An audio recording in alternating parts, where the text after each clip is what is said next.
Lalu apa yang dibaca? Yang dibaca sama, la ilaha illallah, tapi pemahaman yang akan ditambah. Apa pemahaman waktu baca la ilaha illallahnya? Pemahaman yang dibaca waktu itu adalah la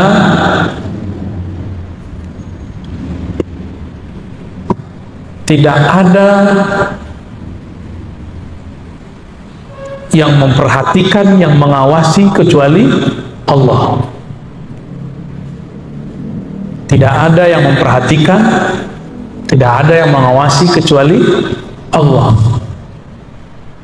Jadi dia baca la ilaha illallah, tapi beda makna dengan orang munafik.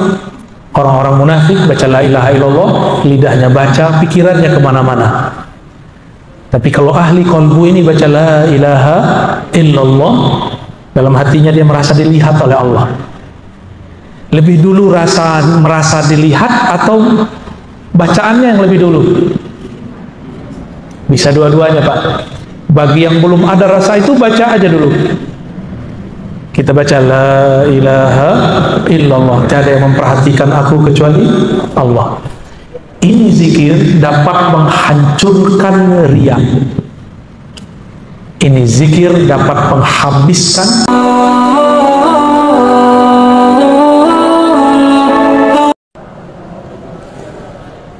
alhamdulillah rabbil alamin alladzi ja'alana minal muwahhidin.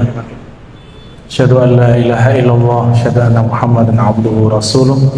Allahumma shalli wa sallim wa barik ala sayyidina Muhammad wa ala alihi wa ashabihi ajma'in. Suaranya jelas nggak, Bu? Bener jelas ya? Kayaknya agak tinggi ke atas tuh. Materi kita tentang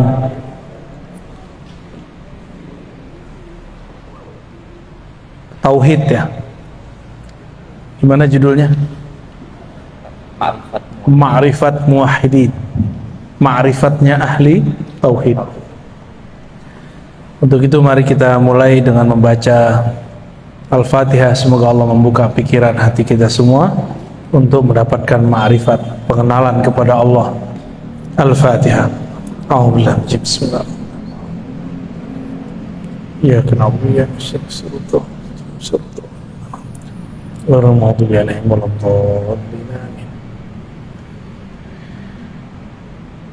Kita masuk ke materi, mungkin ini materi penutup ya. Ma'rifatul muwahhidin. Ma'rifat ahli tauhid. Ma'rifat ahli tauhid. Ma'rifat pengetahuan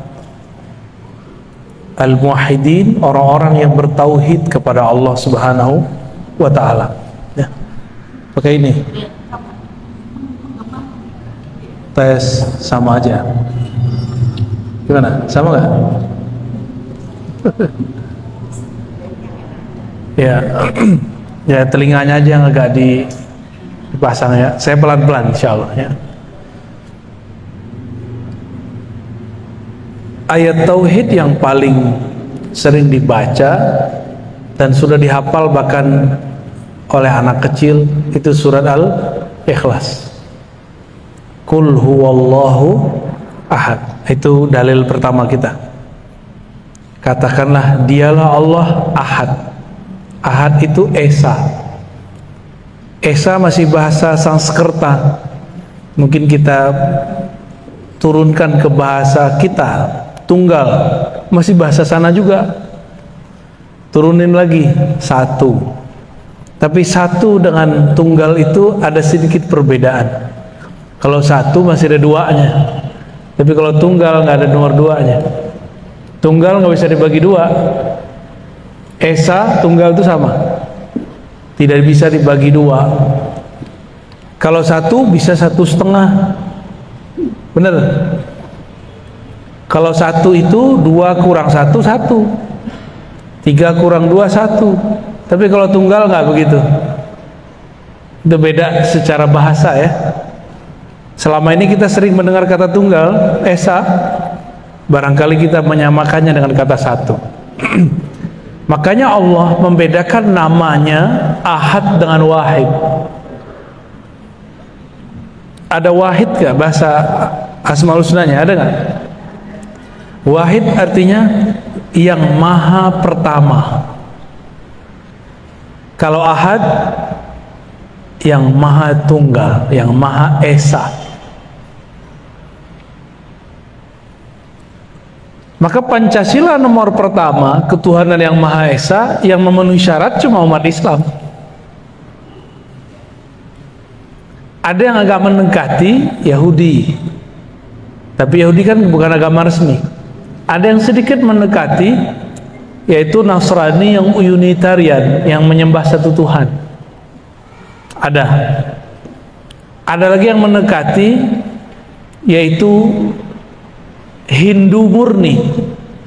Hindu mereka mengatakan bahwa Sang Hyang Widi itu yang Maha Esa. Kita kan sering dengar ada apa dewanya tuh, Dewa Wisnu, Dewa Siwa, yaitu Allah juga. Kalau kita nyebutnya apa? Dewa Siwa itu nama lain daripada Sang Hyang Widi, namun dengan sifatnya yang sangat tegas. Ini dimatiin aja. Mana pergi?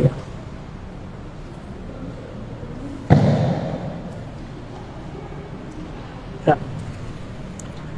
Jadi saya ngobrol dengan teman-teman yang Hindu Bali ya. Saya nggak tahu kalau Hindu yang di apa namanya India sana, saya nggak ngerti. Nah, jadi Wisnu, Siwa itu adalah nama lain daripada Sang Hyang Widi itu. Rahman Rahim itu beda dengan Allah atau sama? Rahman Rahim sama, cuma nama aja yang beda. Namun kemudian barangkali di kalangan awam mereka, jadi ada pendeta-pendeta awamnya memvisualkan Wisnu, Siwa itu sosok yang berbeda dengan Sang Hyang Widi, ya. Baik. Di dalam Al-Quran ada banyak macam bertauhid. Ada mulai dari tauhidnya orang-orang munafik, orang-orang kafir, ya. Ini tauhid level paling bawah. Sebenarnya nggak disebut tauhid, ya. Kita sebut saja tauhidul munafikin, tauhidnya orang munafik. Tauhid orang munafik ini lain di mulut, lain di hati. Inilah yang disebut dalam surah Al-Baqarah, yukhadi'una Allah walladzina amanu. Mereka hendak menipu Allah dan orang-orang yang beriman.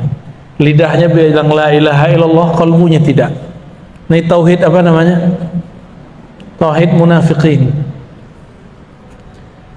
Yang kedua, ada tauhid muqallidin, tauhid orang yang taklid. Apa arti taklid? Ikut tanpa tahu dalilnya, itu namanya taklid. Apa kata kiai deh gitu, apa kata ustadz. Tauhid muqallidin ini, kalau dia dapat guru yang benar-benar, kalau dia dapat guru yang nggak benar, ya salam. Dapat ustadz pengajian mengajarin Allah berada di atas aras, ya sudah dia ikut begitu. Akhirnya terjebak membayang-bayangkan Allah. Dulu di Masjid An-Nasr ada yang ngajarin begitu, ya. Malah ibu-ibu ditanya di mana Allah, katanya dalam mengaji. Dibacain hadis sama dia, fis sama, di langit. Padahal ini hadis bertentangan dengan hadis yang lebih sahih, Sahih Bukhari. Itu hadis riwayat Imam Muslim. Riwayat siapa? Imam Muslim ini kualitas hadisnya di bawah Imam Bukhari. Jika ada riwayat yang sahih menyalahi yang lebih sahih, maka disebut dengan syadz, hadisnya ganjil.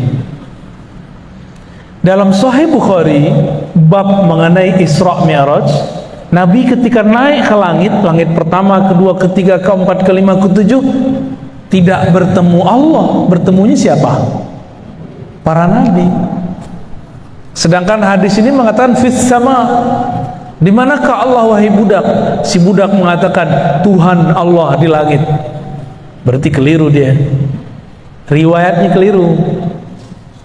Kenapa? Waktu Nabi di langit pertama ketemunya Nabi Adam, kedua terus sampai ke langit ketujuh ketemu Nabi Ibrahim alaihissalam. Ini Sahih Bukhari, yang ini Sahih Muslim. Lebih tinggi mana? Sahih Bukhari. Maka kita menggunakan Sahih Bukhari sebagai panduan. Ya. Oleh karena itu, Imam Nawawi yang punya otoritas menjelaskan hadis di mana Allah dijawab oleh perempuan di langit, itu mengatakan bahwa kata di langit di situ bukan berarti di atas, tapi menunjukkan dia mengingkari Tuhan-Tuhan di bumi. Berhala maksudnya. Yang diakui cuma Allah Subhanahu wa ta'ala. Baik. Ini tauhid apa yang tadi? Yang kedua, tauhid muqallidin. Tauhidnya orang-orang yang taklid. Apa arti taklid? Ikut tanpa mengetahui dalil atau hujjah.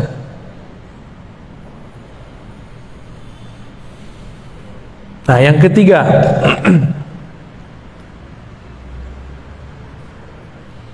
yang ketiga ini dalil uqala atau ulul absar, dalil orang-orang berakal, dalil orang-orang berakal. Ya, tauhidnya orang berakal. Tauhidnya orang berakal, dalil itu bukan ayat sekian nomor sekian bagi dia, tapi masuk dalam pikiran dia maka diterima. Ini orang-orang yang berakal, ini momen tinggi nih. Kebanyakan orang beriman di sini atau di nomor dua tadi. Tauhid al-uqala, tauhid orang berakal. Dia mengenal Allah dengan akalnya. Tapi perlu diingat, akal itu dia punya karakter. Apa karakter akal? Dua aja, menerima, menolak. Inilah yang rumit. Kenapa rumit? Lafaz tauhid itu la ilaha illallah. Itu lafaz tauhid. Coba lihat.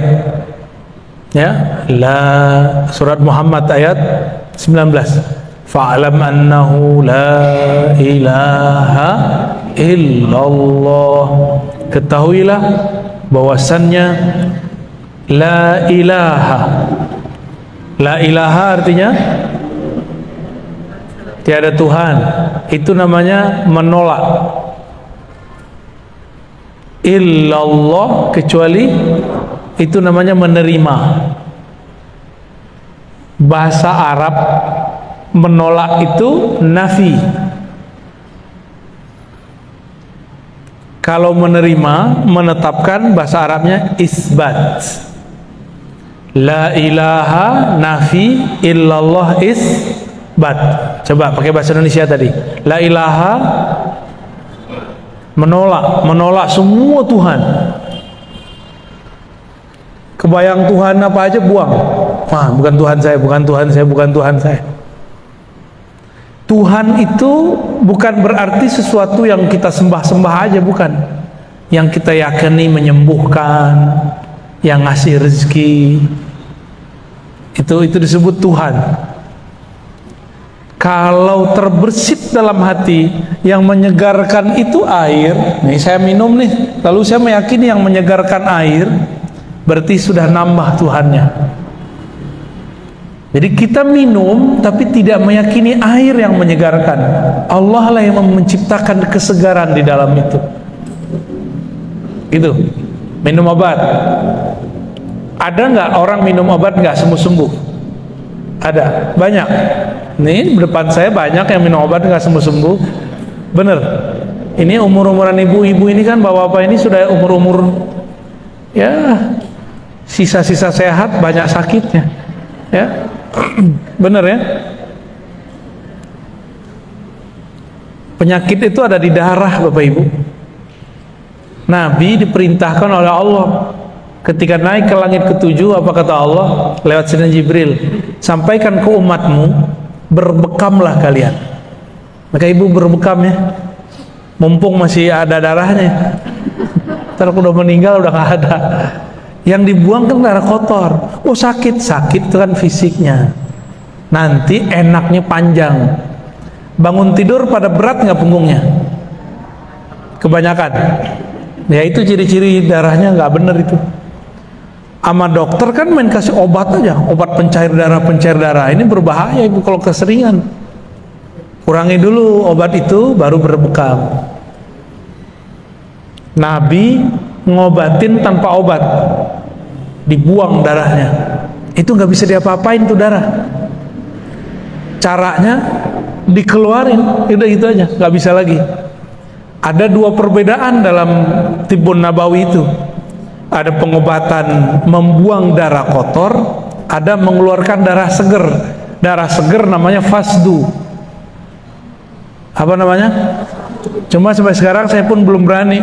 Mirip-mirip kayak donor darah, tapi ini dibuang aja, set, keluar, muncrat. Ya, kalau ada yang suka donor aja boleh. Ya. Tapi kalau saya sampai sekarang belum berani Bu yang fasdu. Yang masih saya kerjakan apa? Bekam. Imam Ahmad bin Hambal setiap kali kepalanya pusing dia bekam. Bagian belakang ya. Kalau di sini pusing, ini nggak bisa. Bagian sini pusing kayaknya dompetnya kurang tuh. Tapi kalau bagian belakang, kiri, kanan ya, kiri kanan, punggung, Allah itu menetapkannya, kesehatannya dibuang darahnya. Harus rutin, jangan sesekali. Nah, tapi biasanya kita dikasih obat. Banyak orang minum obat tidak sembuh-sembuh. Kenapa? Karena kesembuhan itu dari Allah Subhanahu wa Ta'ala. Sekali terbersit dalam pikiran saya bahwa obat ini yang menyembuhkan, maka batal tauhidnya. Sekali terbersit bahwa nasilah yang mengenyangkan, batal tauhidnya. Ini tauhid okola ya, tauhid ahli akal. Kita boleh nggak bilang nasi mengenyangkan secara fisik, tapi secara hakikat hanya Allah yang mengenyangkan. Secara zahir kita boleh bilang air menyegarkan, tapi secara akidah, hakikat, keyakinan hanya Allah lah yang menyegarkan. Kalau enggak, udah bertambah Tuhannya.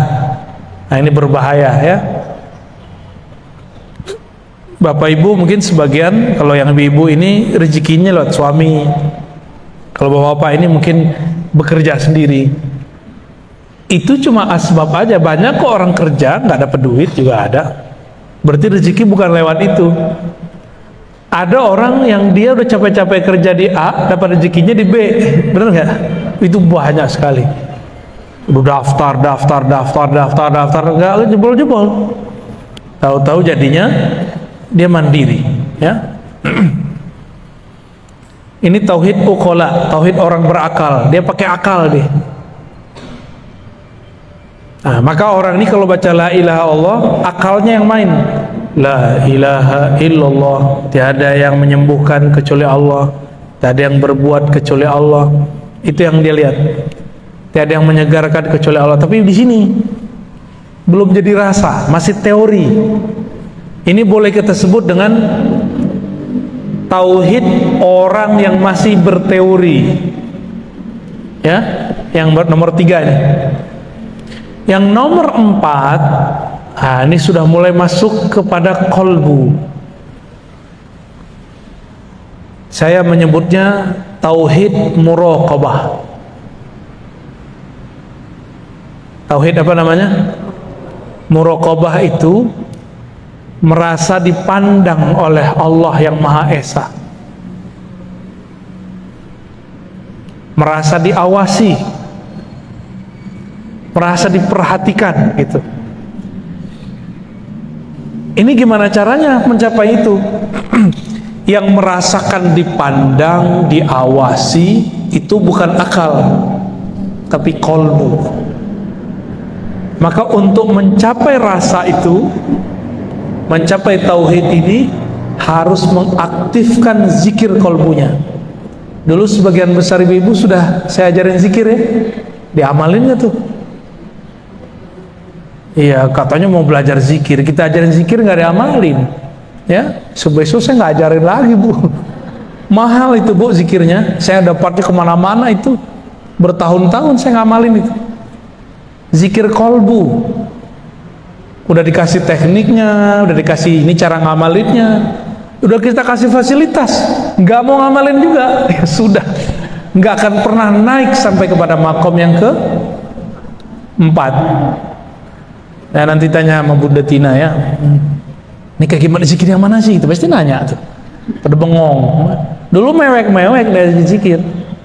Juga ada tuh di masjid Syuhada belakang, yang ke arah mana tuh? Ya, ceger ya, ceger ya bener. Itu saya ajarin juga tuh, nggak tahu masih ingat tuh mereka tuh. Pada nangis-nangis, mewek-mewek, tapi ya nggak tahu lah. Zikir itu yang bagus bukan banyak belajarnya, tapi banyak ngamalinnya. Jadi kolbu itu bahasa Arabnya sesuatu yang berubah-ubah, sesuatu yang elastis. Kalau kolbu sudah kaku, udah nggak ada rasa, udah nggak bisa diajak nangis, udah nggak bisa tersentuh, berarti kolbunya, apa kata orang, tubuhnya udah baal gimana? Kalau bahasa Arabnya qaswatul qalb summa qasat qulubuhum, lalu hati mereka menjadi kesat, menjadi kasar, menjadi kaku. Tapi tenang Bapak Ibu, Allah itu maha menghidupkan ya, Allah maha menghidupkan. Yang dihidupkan Allah tidak hanya tumbuhan, yang dihidupkan Allah juga kolbu yang mati. Yang penting ada usaha untuk mau belajar zikir kolbu ya. Next, ibu pakai mic sendiri ya, mic sendiri terus bawa ini, pakai itu nggak? Udah ada, tapi kok masih bengang ya?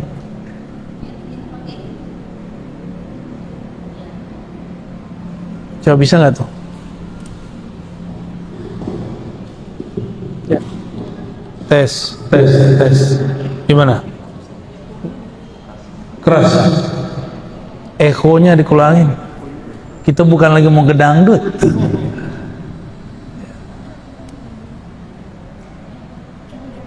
Ya, tes. Ekonya. Akhin. Wah, nggak bisa. Tes.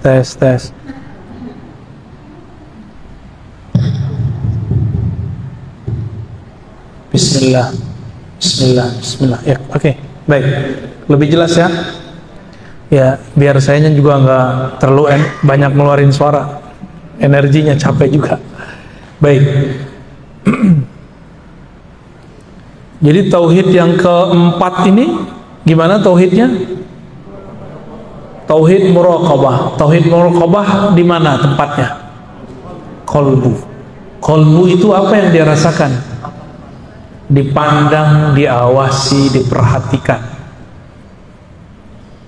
Ya. Lalu apa yang dibaca? Yang dibaca sama la ilaha illallah, tapi pemahaman yang akan ditambah.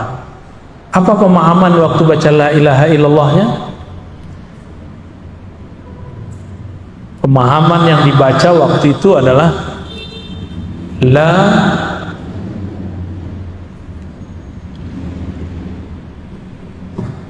tidak ada yang memperhatikan, yang mengawasi kecuali Allah. Tidak ada yang memperhatikan, tidak ada yang mengawasi kecuali Allah. Jadi dia baca la ilaha illallah, tapi beda makna dengan orang munafik. Orang-orang munafik baca la ilaha illallah, lidahnya baca, pikirannya kemana-mana. Tapi kalau ahli qalbu ini baca la ilaha illallah, dalam hatinya dia merasa dilihat oleh Allah. Lebih dulu merasa dilihat atau bacaannya yang lebih dulu? Bisa dua-duanya, Pak. Bagi yang belum ada rasa itu, baca aja dulu. Kita baca la ilaha illallah, tiada yang memperhatikan aku kecuali Allah. Ini zikir dapat menghancurkan riya. Ini zikir dapat menghabiskan sum'ah.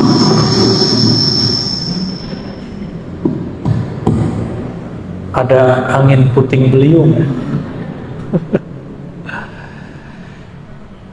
Jadi kalau orang-orang yang punya penyakit di kolbunya, penyakit riya. Apa itu penyakit riya? Ya. Riya itu artinya merasa dipandang beramal, merasa dilihat beramal, ya, itu riya. Saya sudah sering membedakan antara riya dengan sombong.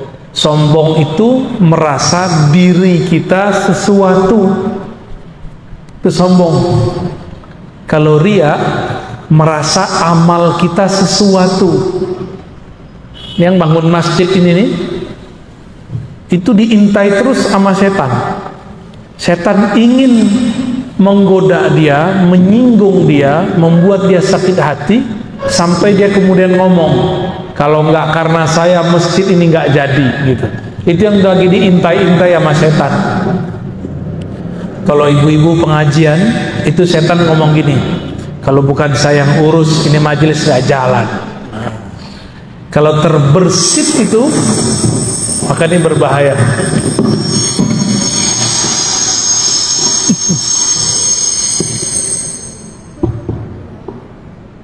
Waduh, ada angin puting beliung berkali-kali nih. Baik.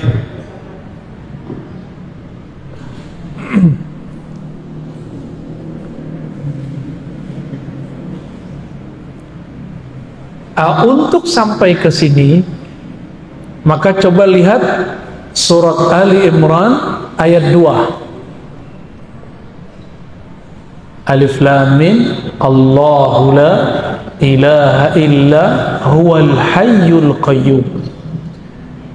Allah tiada yang berhak disembah kecuali Dia. Dan insya Allah udah bagus, Bu. Udah bagus ya. Masih jelas kan? Udah beres, Bu. Coba perhatikan surat Ali Imran ayat 2. Allahu la ilaha illa hu. Ya, habis itu huwal hayyul qayyum, ya. Allah dulu, baru la ilaha illa hu. Sebelum baca la ilaha illallah, di kolbunya sudah membaca nama Allah. Dan saya sudah ajarkan ke sebagian besar ibu-ibu. Tahun berapa, Bu? Sebelum pandemi ya? 2019, pas sebelum pandemi. Disebut nama Allah dalam kolbu, baru kita lisannya baca la ilaha illallah. Dan saya sudah sering mengatakan juga bahwa ada yang unik di dalam Al-Quran. Di dalam Al-Quran lebih banyak lafaz la ilaha illahu daripada la ilaha illallah. Benar? Lebih banyak lafaz la ilaha illahu itu sampai 20 lebih. La ilaha illallah nggak banyak. Maka hu itu bagian dari nama Allah. Huwa bagian dari nama Allah. Apa arti huwa? Huwa itu artinya hanya dia, tiada selainnya. Hanya dia, tiada selainnya. Kalau masih terbayang bersama Allah ada sesuatu, baik itu pahala, terbayang surga, berarti belum nyampe. Tauhid orang nomor 2, tadi nomor 2 tauhid muqallidin. Tauhid muqallidin ini ciri-cirinya suka cari pahala. Dia bertauhid biar dapat pahala, biar masuk surga. Itu yang nomor 2. Kalau yang nomor 3 bukan, dia cari kedamaian, cari yang masuk akal. Ini nomor 3. Kalau nomor 4 tadi, di kolbunya yang ada adalah mencari bukan lagi kedamaian akal, tapi ketenangan kolbu. Terus nomor 1 kemana dia? Kalau nomor 1 cari aman. Tahu cari aman? Biar kelihatan aman nama orang, maka dia baca la ilaha illallah. Itu orang munafik. Sedangkan nomor 4 tadi, dia mencari kedamaian di dalam kolbunya.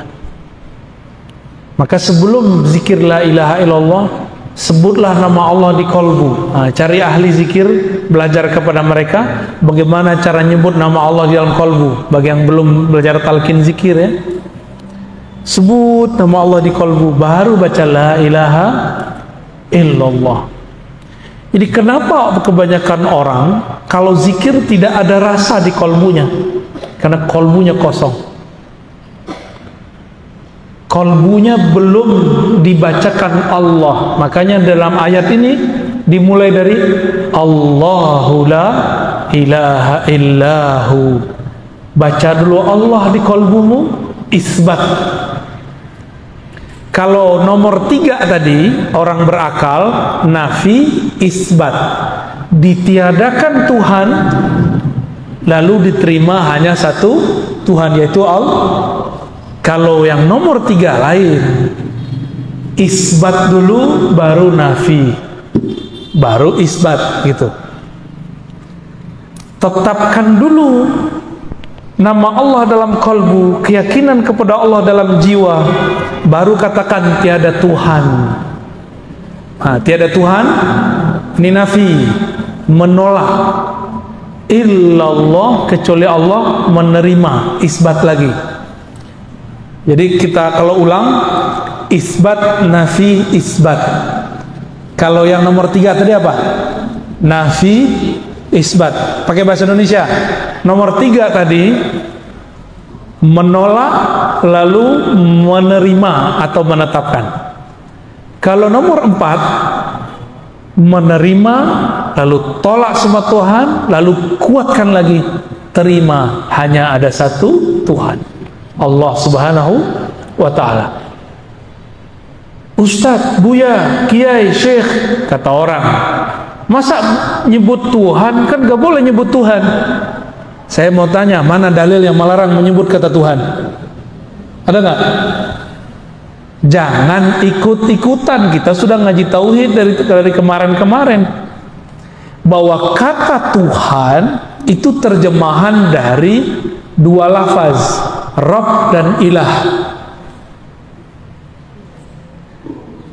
Namun karena bahasa kita ini punya kelemahan, Rabbun, Rabbul Alamin, itu berarti Tuhan yang bersifat mencipta, sedangkan Ilah berarti Tuhan yang bersifat disembah. Tuhan juga. Jadi boleh nggak diterjemah? Ya mesti diterjemahkan. Bapak Ibu bukan orang Arab.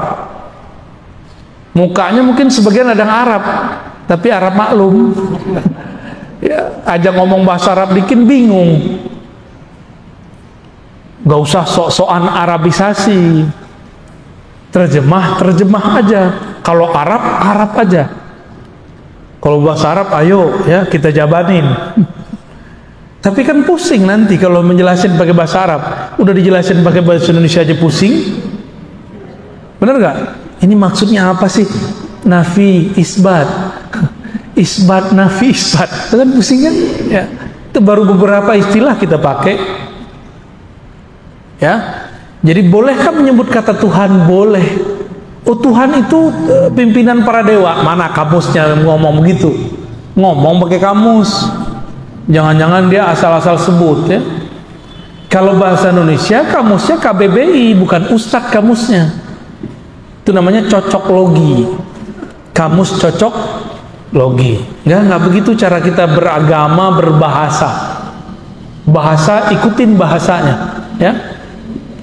Orang Nasrani, orang Yahudi nyebut Allah, kalau dia orang Arab Allah juga. Nyebut ilah sama ilah juga. Rob ya Rob juga. Kan itu bahasa Arab. Kalau orang kita ya dipermudah lah. Jangan diterjemah gini, tiada ilah selain Allah. Kalau anak alay diganti, ya elah. Kan jadi repot nanti. Jadi terjemah aja ya. Jadi bagaimana caranya? Ketika membaca la ilaha illallah, di kolbu sudah membaca nama Allah. Maka ayat ini dalil sebenarnya. Surat Ali Imran ayat 2. Sebenarnya ada yang lebih jelas dan kita sudah hafal semua. Ayat kursi. Ayat kursi depannya apa? Allahu la ilaha illahu. Dia Allah, dialah Allah, tiada yang berhak disembah, Tuhan yang berhak disembah kecuali Dia. Nah, kalau ibu-ibu masih ingat tuh, bapak-bapak mungkin nggak semua pernah ikut zikir dengan saya. Di kolbunya baca nama Allah, lalu baca la ilaha illallah dengan teknik yang pernah kita ajarkan. Itu kolbunya langsung bergetar, cash kontan, ya. Tapi udah lupa ya, selamat lupa ya. Ini di kolbu. Saya ulangi, metodenya gimana? Isbat, nafi, isbat. Terjemahannya apa? Tetapkan nama Allah di kolbu, lalu tolak semua Tuhan, lalu ulangi menetapkan nama Allah. Allahu la ilaha illahu, ya. Gitu. Ada metode yang mirip dalam 3 ayat terakhir surah Al-Hasyr. Al-Hasyr ayat 22. Depannya huwa. Huwallahu allazi la ilaha illahu. Ini digabung, huwa sama Allah. Huwallahu allazi la ilaha illahu. Berarti huwa dan Allahnya digabung. Itu sebabnya ulama-ulama, guru-guru kami dulu itu ada yang mentalkinkan dipecah itu kalimat. Huwallah sendiri, la ilaha illahu sendiri, hu sendiri, Allah sendiri. Maka saya dulu waktu kecil saya belajar zikir hu Allah, itu ada zikirnya, ya. Hu Allah, ya. Dipecah lagi, hu sendiri, Allah sendiri, hu dia. Dipecah lagi, Allah. Kami dulu belajar itu satu-satu. Satu huwanya sendiri, Allahnya sendiri. Nanti ada lagi zikir ahad sendiri lagi, ahad. Kul huwallahu ahad. Ada lagi zikir as-samad, ya samad, ya samad, ya samad. Ada semua teknik itu. Cuma sayang, teknik-teknik ini sekarang dibid'ahkan oleh orang yang nggak mengerti. Padahal dulu sahabat-sahabat Nabi mereka ngambil teknik itu dari Rasulullah Sallallahu Alaihi Wasallam. Sayyidina Bilal waktu disiksa oleh tuannya, maka dia zikir ahad. Karena itu zikir harian dia. Kalau kita ingatnya kekasih ya, mana manggilnya gimana? Mas gitu ya. Mas. Ya meninggal baca nama emasnya ya. Kalau yang laki-laki nyebut nama perempuannya, sebut nama Allah, itu yang paling ini. Huwa itu ada filosofinya. Huwa itu adalah nama membebaskan pikiran dari selain Allah. Itu rahasia dari kata hu. Huwa Allah. Hu itu membebaskan pikiran dari selain Allah. Jadi orang-orang yang penakut itu zikirnya huwa Allah. Misalnya takut ada kuntilanak, gondrowo, baca aja itu di situ. Bersih tar tempat tuh. Otak dia juga bersih dari horor. Di mana-mana ada makhluk selain kita. Enggak hewan, enggak malaikat, enggak jin, ada. Satu jengkal di kita Bapak Ibu, ini udah ada malaikat. Sudah ada dimensi lain, jin.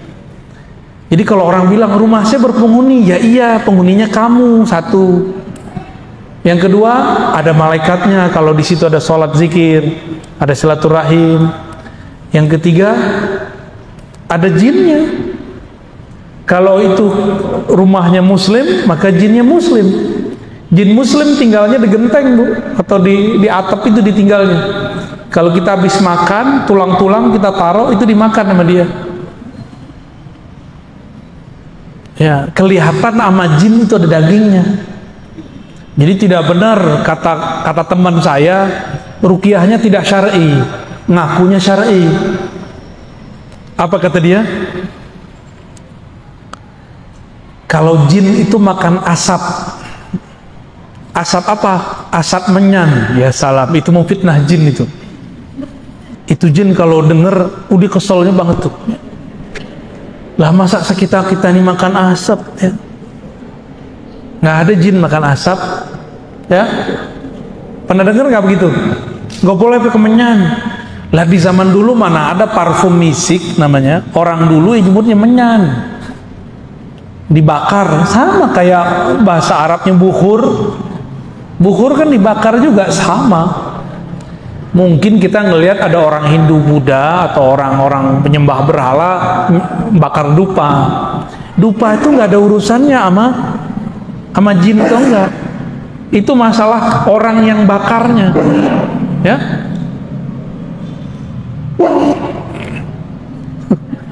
Udah bersin-bersin nih. Kurang tidur, Bu. Baik. Ini baru nomor 4. Tauhid ahli qalbu. Kita sudah sebutkan maknanya, tempatnya di mana, bacaannya apa, caranya gimana. Tinggal ketemu mursyidnya aja ya. Tauhid qalbu ini adalah tangga ihsan paling bawah. Nabi mengatakan ihsan itu engkau beribadah seakan memandangnya, jika tidak maka merasa dipandangnya. Jadi nanti buahnya itu sholat kayak merasa diperhatiin.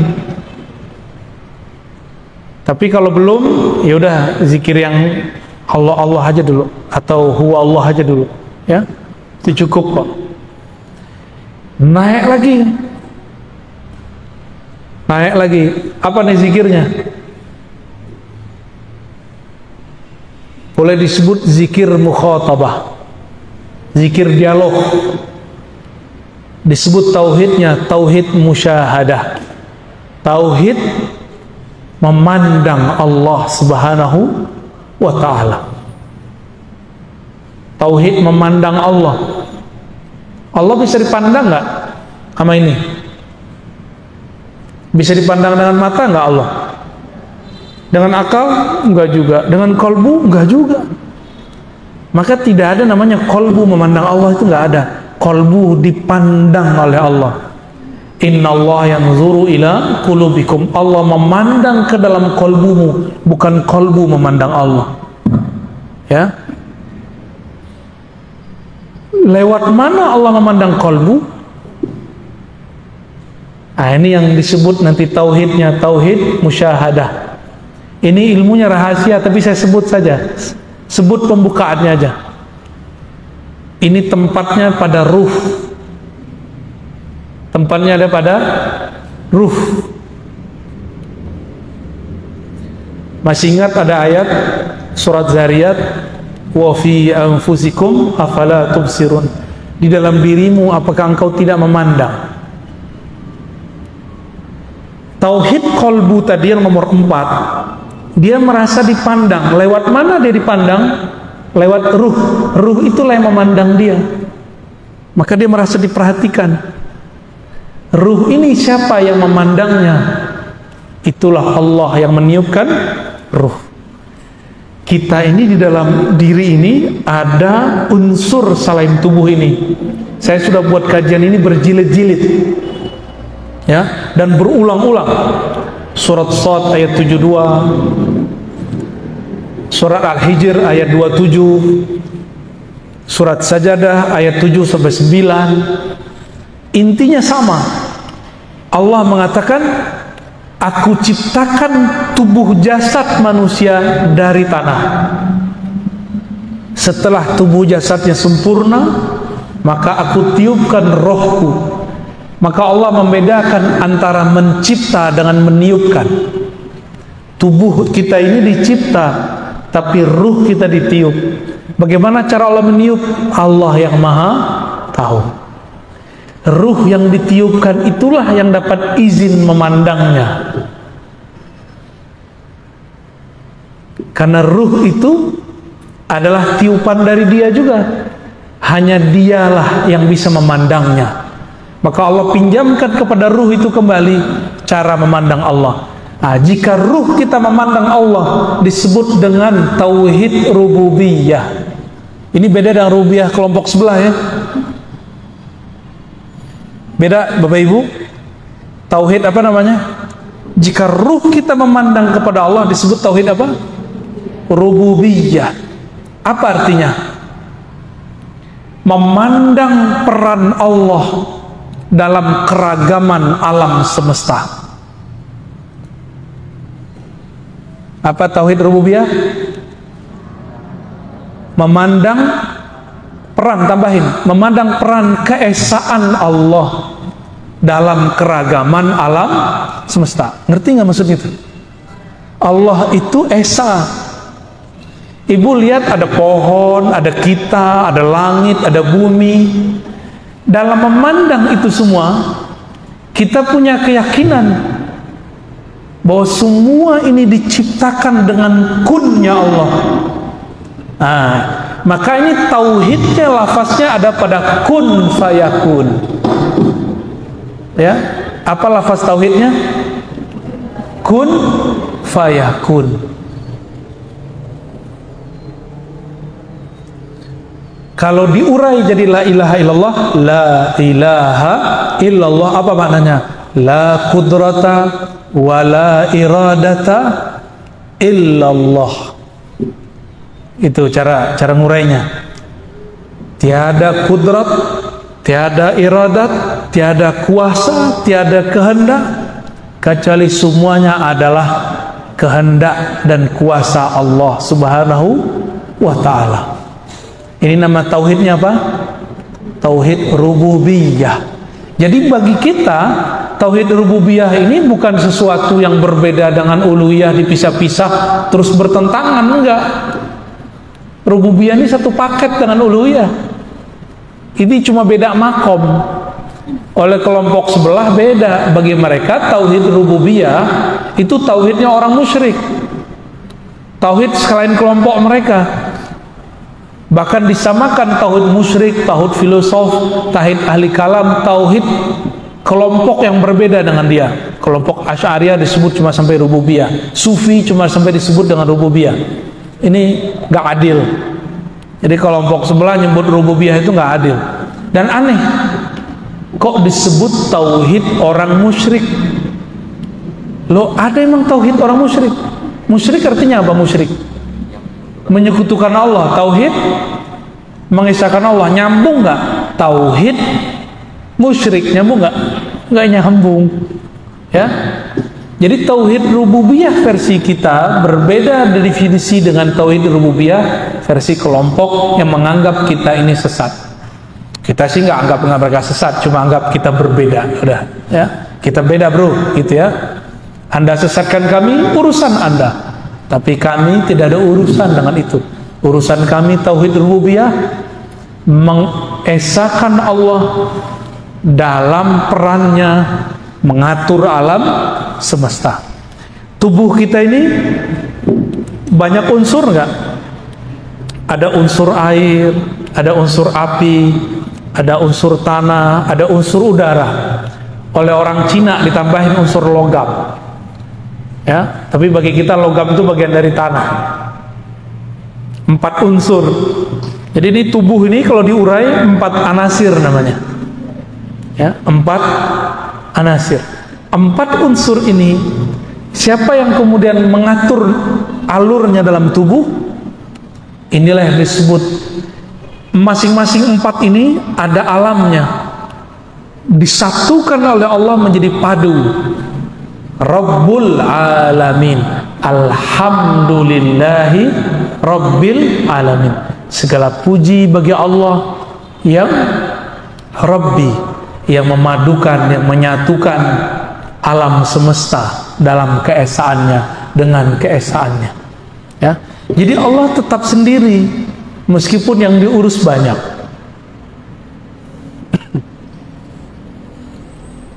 Itu tauhid apa tadi? Tauhid rububiyah. Maka orang ini dia memandang apa aja, di situ dia melihat peran Allah. Itu dia lihat dirinya, lihat satu helai rambut di badannya, yang dia pandang adalah Allah Subhanahu wa ta'ala. Terus ada yang lebih tinggi. Kalau tadi sifat yang berganti, sekarang bukan lagi, namanya tauhid musyahadah, atau disebut juga tauhid uluhiyah. Tadi musyahadah nama depannya sudah ada, kita tambahin ini musyahadah uluhiyah, ada musyahadah rububiyah. Ini musyahadah uluhiyah. Apa arti musyahadah uluhiyah? Itulah yang terkandung dalam surat Thaha ayat 14 dan surat Al-Ikhlas ayat pertama. Wahai Musa, kata Allah, la ilaha illa ana. Wahai Musa, tiada yang berhak disembah, yang berhak dituju, yang berhak dipuji kecuali aku. Ini yang ngomong siapa? Allah. Jadi Allah mengesahkan dirinya dengan dirinya, nggak perlu alam. Kalau tadi rububiyah itu Allah mengesahkan dirinya pada alam semesta, maka kita pandang semua alam, semuanya bergantung kepada keesaan Allah. Seandainya negara Indonesia ada 2 presiden, kacau nggak? Jangankan 2 presiden, baru 2 calon presiden beberapa tahun lalu udah pecah kepala kita, ya, bener nggak? Udah pusing kita sudah. Gimana kalau 2 pemilik alam semesta? Jika ada 2 Tuhan di alam ini, negeri ini hancur, negaranya hancur, semua alam semesta hancur.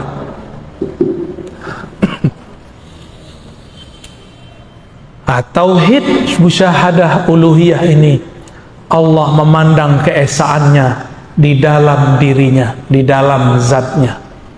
Dan ini rahasia di dalam rahasia, saya tidak boleh menjelaskan kecuali sampai di situ saja, ya. Inilah yang disebut dengan ihsan, level tertinggi. Engkau memandang, engkau sholat seakan memandang Allah Subhanahu wa ta'ala.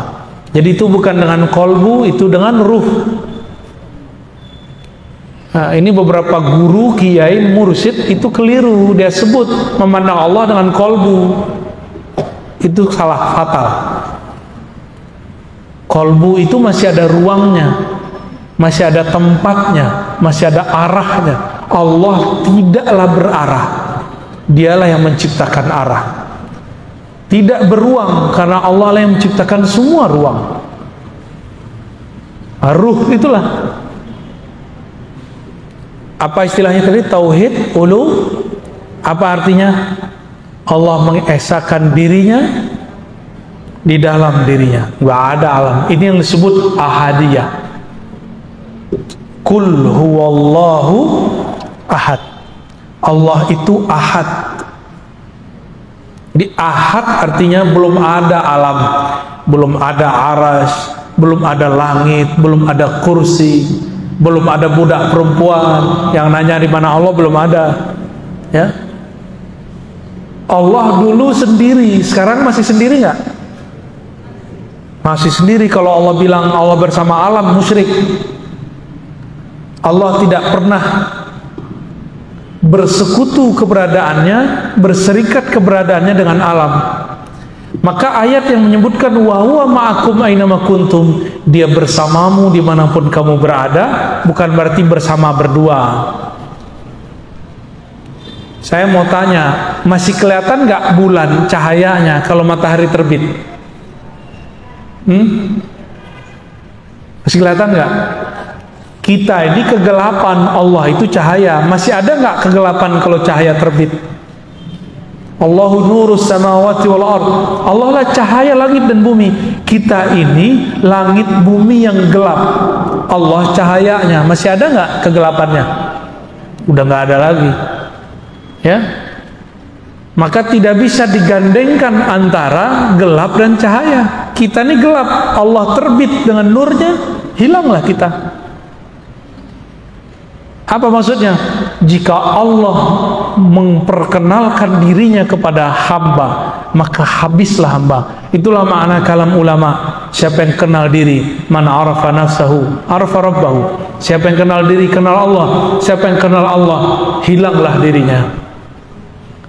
Man arafa nafsahu fana, man arafa rabbahu fana nafsahu. Ya. Siapa yang kenal Allah, maka dirinya binasa, dirinya tiada.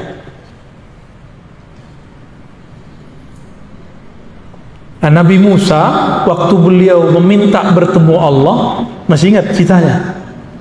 Itu Allah hanya menunjukkan satu percikan cahayanya. Oleh Sayyid Ahmad bin Idris al-Idrisi, Imam Idris ya, beliau mengatakan itu cahaya disebut Nur Muhammad sallallahu alaihi wasallam. Itu dalilnya. Dalil Nur Muhammad ada di situ. Jadi yang diperlihatkan Allah kepada bukit, kepada gunung, lalu gunungnya hancur, itu cahaya Nabi Muhammad sallallahu alaihi wasallam. Kok bisa cahaya Nabi menghancurkan gunung? Masih ingat nggak ada ayat tadi surah Al-Hasyr ayat 22, sekarang ayat 21. Lau anzalna hadzal qur'ana ala jabalin la ra'aitahu khashi'an mutasaddi'a. Seandainya Quran ini diturunkan ke bukit, ke gunung, gunung hancur, binasa, tertunduk, khashi'an mutasaddi'a. Nabi itu ditanya sama Aisyah, apakah akhlak Nabi? Apa jawaban Sayyidah Aisyah? Akhlaknya adalah Al-Quran. Al-Quran cahayanya cahaya Nabi. Nyambung? Nyambung nggak? Belum nyambung ya? Saya ulangi ya. Nabi Musa nggak sanggup melihat cahaya. Cahaya itu diperlihatkan ke gunung hancur. Tadi Sayyid Ahmad bin Idris al-Idrisi bilang cahaya itu namanya cahaya Nur Muhammad. Sayyidah Aisyah ditanya, Nabi Muhammad itu akhlaknya apa? Al-Quran. Maka cahaya Nabi ditunjukkan ke bukit, hancur bukit. Karena kalau cahaya Al-Quran itu diturunkan kepada bukit, pegunungan, gunung hancur. Itulah rahasianya kenapa waktu Nabi naik ke atas gunung Uhud bergoyang. Goyang Uhud yang kita lihat, mungkin sebagian besar sudah pernah ke gunung Uhud, ya benar. Itu gunung yang sangat tegar, perkasa itu, ketika Nabi naik ke atasnya dia bergetar. Karena Nabi itu adalah hakikatnya Al-Quran. Hakikatul Al-Quran, akhlaknya Quran, nur korbunya nur Quran. Yang dulu nurnya beliau jika diperlihatkan ke bukit hancur, Berarti gunung Uhud ini gunung terkuat di alam semesta, di bumi. Maka ulama kita menyimpulkan beberapa kalam Nabi tentang bukit Uhud, gunung Uhud, bahwa gunung Uhud ini ketika nanti kiamat terjadi, gunung Uhud masih Allah pertahankan. Karena satu-satunya gunung yang bisa bertahan ketika ada Nur Muhammad ada, itu cuma gunung Uhud. Jangankan Nur Muhammad, tubuh Nabi Muhammad ada di atasnya, gunungnya tidak hancur. Maka apa pelajaran di sini? Pelajarannya adalah jika ingin kita mati, tubuh kita nggak hancur, maka leburkanlah cinta kita, baik kolbunya ataupun pikirannya ataupun jasadnya kepada Nabi Muhammad sallallahu alaihi wasallam. Kalau sudah lebur cinta fisiknya kepada fisik Nabi Muhammad, udah lebur akalnya dalam akal Nabi Muhammad, kolbunya dalam kolbu Nabi Muhammad, maka nanti jasad kita Allah tahan, nggak akan hancur. Inilah rahasia kenapa jasad tidak hancur di dalam kubur. Jadi nggak mesti orang hafiz Quran, ya, orang yang di kolbunya ada nur Nabi Muhammad, itu Allah tahan itu bumi, nggak akan merusak ya. Innallaha harrama 'alal ardi an ta'kula ajsadal anbiya. Allah mengharamkan bumi untuk merusak tubuh para nabi. Kita tambahkan dan pewaris para nabi, ya, yang di dalam dirinya ada nur itu.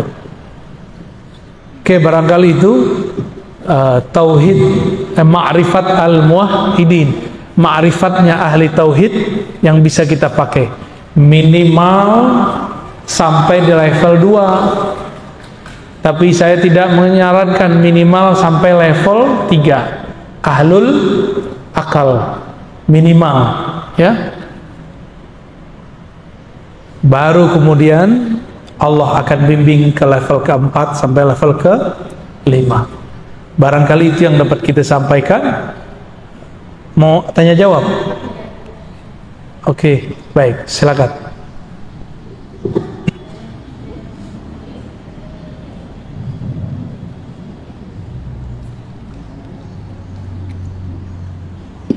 Pakai tulisan, Pak? Pakai tulisan. Ya, ada tulisan, bisa.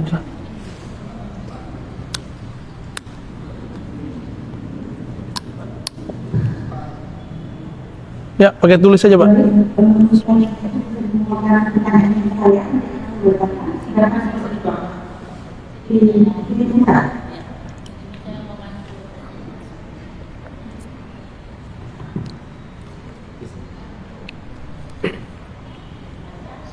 Assalamualaikum warahmatullahi wabarakatuh.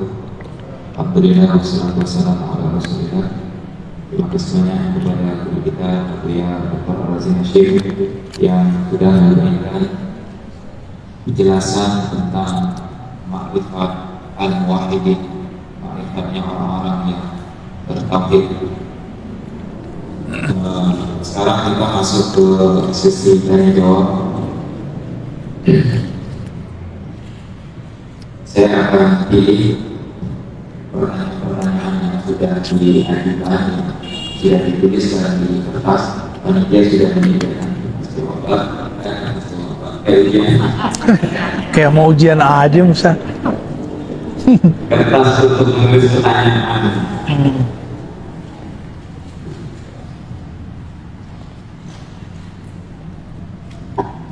Ya. Pertama mungkin ini yang sederhana dulu, yang meskipun sederhana ini kayaknya diberikan oleh orang.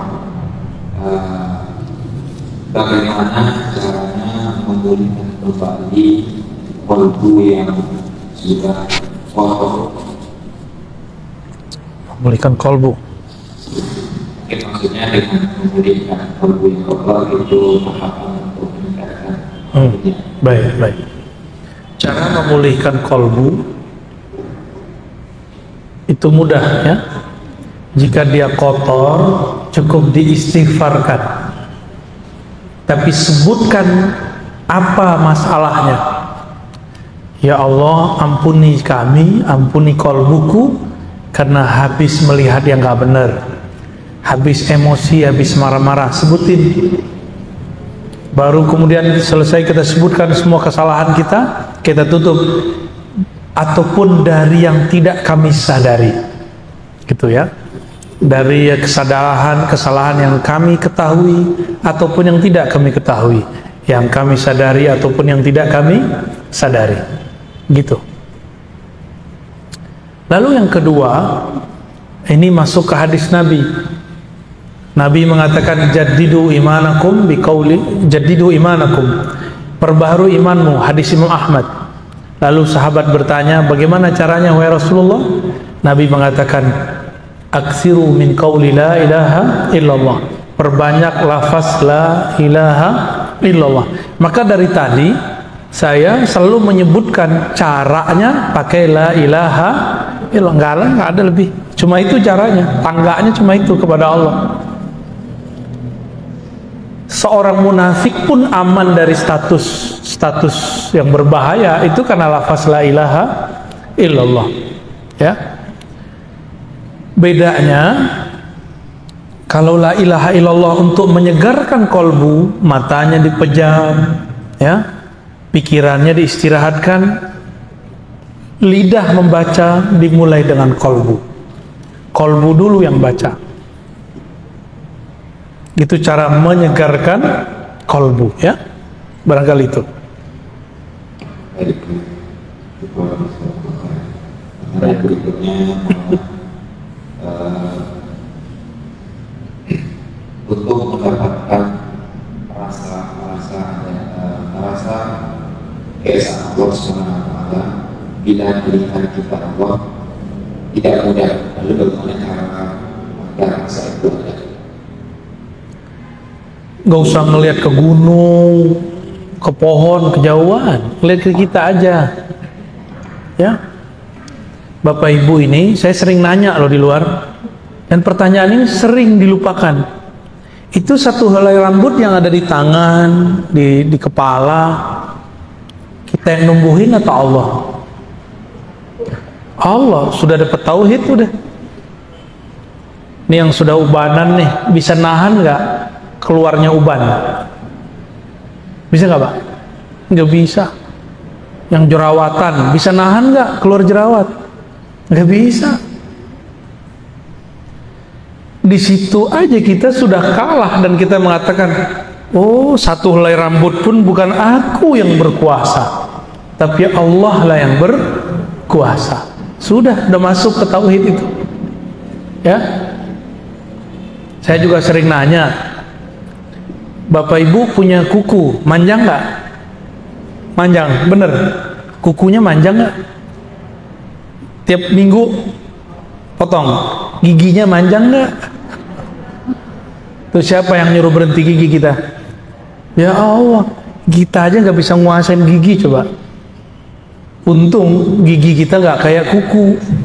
Kalau nggak dia maju terus, manjang terus. Tiap kali mau pengajian mikir dulu. Jadi tubuh ini bukan kita yang berkuasa, yang berkuasa Allah Subhanahu wa Ta'ala. Udah masuk ke tauhid, jadi nggak usah ke gunung, ke Bogor, kelamaan kena macet dulu, ya. Yang gampang deh, ambil biji jagung, ambil biji cabai, aduk-aduk, ntar salah tumbuh nggak? Salah nggak tumbuhnya? Nggak bakal. Yang biji cabai pasti tumbuhnya cabai, yang biji jagung pasti tumbuh jagung, nggak ketuker. Kalau kurang percaya lagi, yang mirip itu kan padinya, padi ketan sama padi beras, aduk aja tuh mirip, ntar tumbuhnya beda nggak? Tetap beda. Begitu Allah nggak pernah salah dalam mencipta, maka Allah nggak akan pernah mengirim rezeki baik namanya rezeki jodoh, rezeki uang, rezeki sehat, ya. Jadi Bapak Ibu ini jodohnya nggak akan ketuker. Saya pengennya sama dia, Kok dia yang dapat dia? Itu nggak bener begitu ya. Kita tidak akan pernah ketukar jodohnya, nggak akan pernah. Walaupun suami istri, rezekinya nggak akan pernah ketukar juga. Rezeki istri ya untuk istri, suami untuk suami, anak ya untuk anak, nggak akan pernah ketukar. Kalau suami istri aja nggak bisa ketukar, gimana sama tetangga, biar gimana dengan teman kerja, nggak akan ada namanya rezeki ketukar. Kalau begitu muncul nggak sifat iri? Kalau sudah paham begini, kalau sudah paham bahwa rezeki tidak pernah ketukar, muncul nggak iri? Nggak bakal ada iri. Orang iri dengki karena dia tidak kenal kepada Allah Subhanahu wa Ta'ala, ya. Nggak akan pernah ketukar. Tidur itu rezeki loh. Tidurnya bapak ibu nggak akan saya ambil. Makanya orang-orang kalau udah ngantuknya datang, mau di depannya ada bom nggak bangun-bangun dia. Oke, lanjut. Sebelumnya mohon maaf bapak ibu karena banyak pertanyaan dan itu kita pilih dari semua pertanyaan yang dibacakan. Dan beberapa pertanyaan di sini juga sebenarnya sudah sering dibahas sama Buya, tapi nanti untuk yaitu kita bisa mencari jawabannya dari Buya sebelumnya. Nah, di sini pertanyaan berikutnya terkait dengan tauhid musyahadah, di mana dalam musyahadah tadi ada dua macam, musyahadah rububiyah dan musyahadah uluhiyah. Di sini bertanya mungkin kelihatan masih bingung tentang musyahadah uluhiyah. Ketika Allah bermusyahadah dengan dirinya pada dirinya, lalu manusia ada di mana? Udah nggak ada manusia, ya. Kullu man 'alaiha fan, ya. Semua yang ada akan binasa. Jadi binasakan dulu, matikan dulu diri kita sebelum mati, baru tahu tuh rasa itu. Jadi kalau akalnya masih kritis, kolbunya masih mencari-cari, belum nggak akan dapat rasa itu, ya. Itu rasa dikasih sama Allah. Jadi yang nomor terakhir musyahadah uluhiyah dan rububiyah itu anugerah dari Allah. Tapi anugerahnya kalau ketemu Nabi Muhammad atau ketemu wali al-ghaus namanya. Wali pangkatnya paling tinggi. Karena ini makomnya beliau, makomnya Nabi dan pewaris-pewaris beliau itu. Kalau nggak ketemu mereka, nggak akan pernah dapat. Paling cuma dikasih wirid-wirid aja sama guru, sama kiai. Malah nih, sekian, gitu aja paling. Nggak akan dapat lebih. Tapi kalau ketemu dengan Al-Ghaus, wali yang lebih tinggi dari semua wali, yang kolbu dia plok, copy paste kolbu Rasulullah, ya. Seperti Syekh Abdul Qadir Jilani, Sidi Ahmad Rifai, ya, Abul Hasan Syazili, Ahmad Tijani, itu mereka kolbunya itu. Murid-murid mereka mengalami hal itu, ya. Kalau di akhir zaman ya Al-Ghaus akhir zaman, sampai nanti Al-Imam Al-Mahdi, ya. Jadi itu anugerah dari Allah, nggak usah dipikir-pikirkan. Berdoa aja semoga ketemu mereka, dididik oleh mereka, lalu kemudian kita dihantarkan Allah kepada itu. Amin ya rabbal alamin, ya. Udah. Satu lagi. Pertanyaan terakhir terkait dengan zikir-zikir yang tadi dibahas dengan Buya, yang dibicarakan ada zikir Allah, zikir Ahad dan sebagainya. Zikir-zikir itu kan ada tahapan. Apa zikir tersebut, zikir Allah Ahad itu tidak? Hu Allah hilang kalau sudah baca ahad. Huwallahu ahad. Ahad artinya apa? Dia sendiri, maha sendiri, alone. Kalau Allah itu pencipta, Allah itu nama pencipta. Huwa, kalau ada huwa berarti ada anta, ada ana, ada kamu, ada aku. Jadi huwa Allah, hilanglah huwa Allah. Nanti Allah kasih rasa ahad namanya dalam kalbu. Yang terasa sama kita cuma Allah aja. Tapi itu disebut ahwal. Apa arti ahwal? Kondisi. Yang kondisi ini nggak boleh lama-lama, karena kalau lama-lama orangnya bisa kayak orang ngebleng. Tapi dia bukan gila. Dia kayak Laila Majnun. Cerita Majnun itu dia begitu tuh. Kelihatan kayak gila, dia bukan gila, dia sedang waras. Cuma lagi mabuk dalam itu.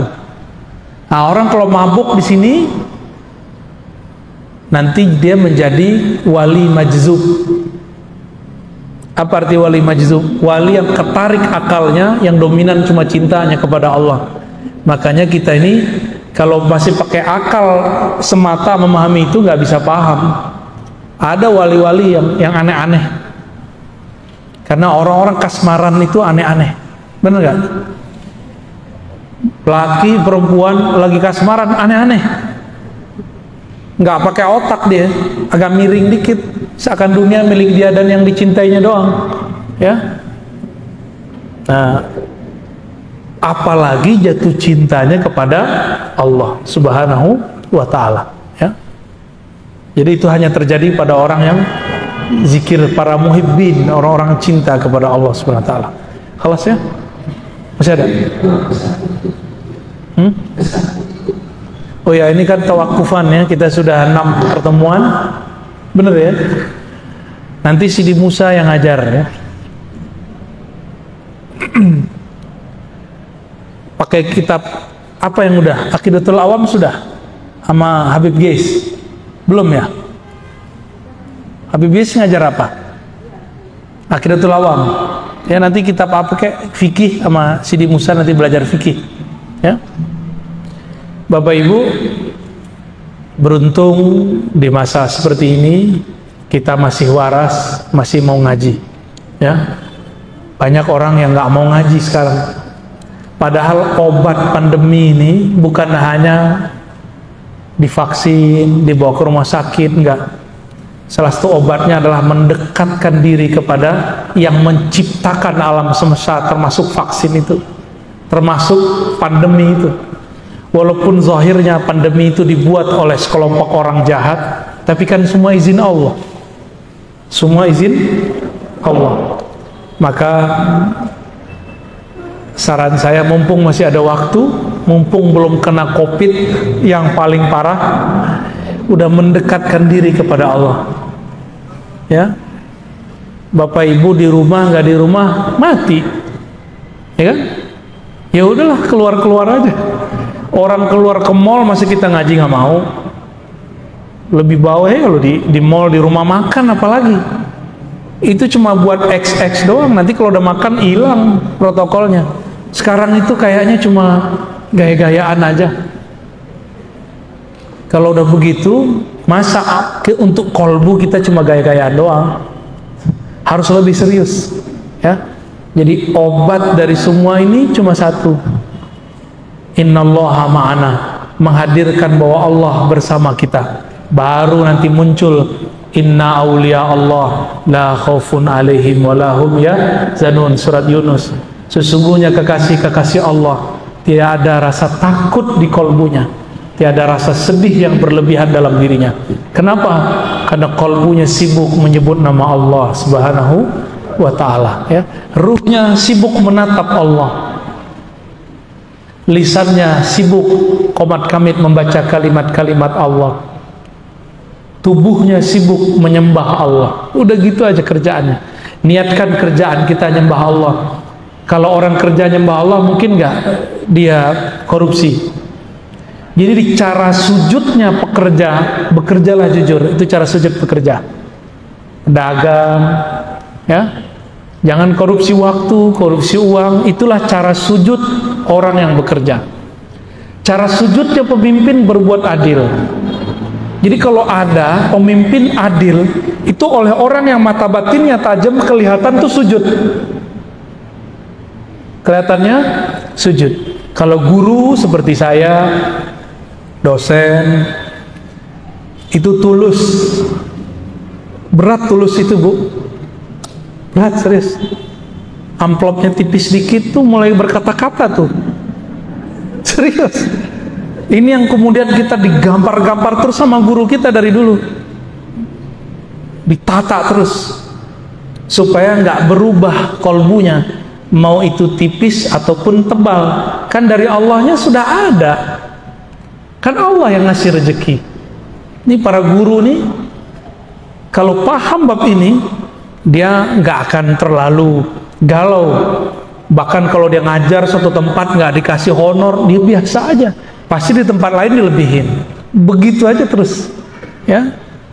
Cuma kadang-kadang guru ngaji aja kadang-kadang keyakinan dia kepada rezeki Allah masih dipertanyakan. Dan saya tidak sedikit bertemu guru ngaji, Tuhannya bukan Allah lagi, tapi orang kaya yang biayain dia. Itu sering kejadian. Jadi kolbunya itu sudah nggak bergantung kepada Allah. Nah, untuk Bapak Ibu yang diberikan kemapanan, bergantunglah kepada Allah yang maha mapan. Ke guru bukan bergantung, ke guru itu bersanad. Apa arti sanad? Kita menyandarkan ilmu, menyandarkan ilmu kepada guru, guru kepada gurunya, nyambunglah kepada Rasulullah Sallallahu Alaihi Wasallam. Dengan demikian, maka kita akan selalu terhubung, terkoneksi dengan Allah. Disitulah tiada lagi rasa galau, rasa gelisah, insya Allah. Untuk itu semua mari kita doakan siapapun yang hadir, para pengurus, para pengajar, orang yang membangun masjid ini, semuanya semoga Allah berkahi, Allah ridhoi. Al-hazinnya wa likulli nidin salihah. Al-Fatihah.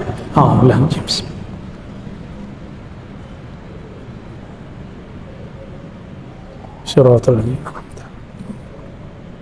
Alhamdulillah Rabbil Alamin. Baik Bapak Ibu, mohon izin ya, mohon pamit. Assalamualaikum warahmatullahi wabarakatuh.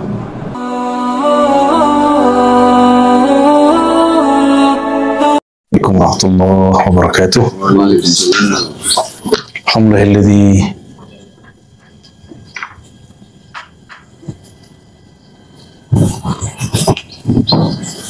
awsala ilaina rahmatahu بذكره وبذكر حبيبه المصطفى أشهد أن لا إله إلا الله أشهد أن محمدا عبده ورسوله اللهم صل على سيدنا محمد وعلى آل سيدنا محمد أما بعد اللهم بك أصبحنا وبك أمسينا وبك نحيا وبك نموت إليك النشور اللهم إنا نسألك خير هذا اليوم خير فيه وخير بعده ونعوذ بك من شر هذا اليوم وشر ما فيه وشر بعده بسم الله الذي لا يضر مع اسمه شيء في الأرض ولا في السماء السميع العليم بسم الله الذي لا يضر مع اسمه شيء في الأرض ولا في السماء السميع العليم بسم الله الذي لا يضر مع اسمه شيء في الأرض ولا في السماء السميع العليم حسبي الله لا إله إلا هو عليه توكلت رب العرش العظيم حسبي الله لا إله إلا هو عليه توكلت رب العرش العظيم حسبي الله لا إله إلا هو عليه توكلت وهو رب العرش العظيم وصلى الله على سيدنا محمد.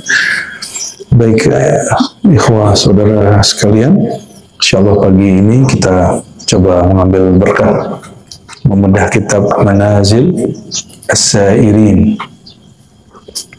Kitab ini ditulis oleh Imam Al-Harawi ya, menjadi salah satu kaedah-kaedah dalam memahami tahapan-tahapan perjalanan rohani. Apabila tubuh ini berjalan, maka sebenarnya rohani kita juga jalan. Apabila rohani tubuh ini mengalami perubahan dari kecil, jadi anak-anak, jadi remaja, jadi tua, rohani kita juga mengalami perjalanan ya. Salah satu perjalanan penting dalam rohani kita adalah zikrullah, mengingat Allah. Kalau ingat Allah, yang ingat apa? Apa yang ingat? Allah bukan ciptaan, nama. Jadi ingat Allah itu ingat nama. gitu. Itu menyebut namanya rindu. Kalau dirindu berarti ada yang dirindu. Terbayang nggak objeknya? Anda kayak mampu membayangkan Tuhan? Enggak. Kenapa tidak dapat dibayangkan Allah itu? Karena Allah bukan benda, bukan sesuatu yang dicipta. Justru dialah pencipta. Oleh karenanya, kita sebagai ciptaan Allah tidak sanggup menembus mengingat zatnya Allah. Yang kita sanggup hanya mengingat namanya, terhubung kepada sifatnya. Ya? Oleh karenanya, jangan pernah berpikir kita ini sudah benar-benar berzikir. Ya, jangan-jangan zikir kita ini belum zikir, masih nyebut-nyebut, masih seperti burung beo. Ya. Nah, insya Allah pagi ini kita akan ambil dari kitab Manazil Sairin bab ke-47, bab Az-Zikr. Ini pendek ya, berumus-rumusan, dia penting sekali. Sebenarnya zikir kita sudah sampai tahap mana? Ada 3 tahapan zikir yang mesti disadari seseorang, dan dia harus tahu zikirnya mana supaya kita ini tidak merasa berzikir, supaya ini orang-orang seperti kita ini tidak merasa zikirku sudah cukup ya, aku ini sudah sering haji umroh, aku ini sudah zikir pagi sore, sudah zikir sholat jamaah. Ini banyak yang berpikir seperti itu ya. Apa kata beliau? Sebelumnya mari kita baca suratul Fatihah. Kita hadiahkan untuk Nabi Muhammad sallallahu alaihi wasallam, dan pengarang kitab ini Al-Imam Al-Harawi Al-Fatihah. Bismillah. Ya Nabi Hussein siratal mustaqim siratal ladzina an'amta 'alaihim ghairil maghdubi 'alaihim waladdallin. Hari ini kita aja biar enggak apa. Qala Allah Ta'ala wadhkur rabbaka idza nasita. Ikhwani ilangnya, wadhkur rabbaka idza nasita. Suara aslinya bang, tauhid. Wadhkur rabbaka idza nasita. Ini surat Al-Kahf ayat 24 ya. Gak usah pakai suara asli ya. Wazkur. Apa arti wazkur? Sebutlah. Itu arti pertama. Sebutlah Tuhanmu jika kamu lupa. Ya sudah. Ya. Kelas. Arti kedua, ingatlah Tuhanmu jika kamu lupa.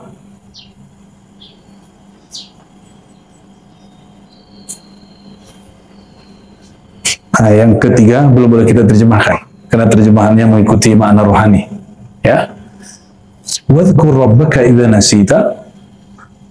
Ya.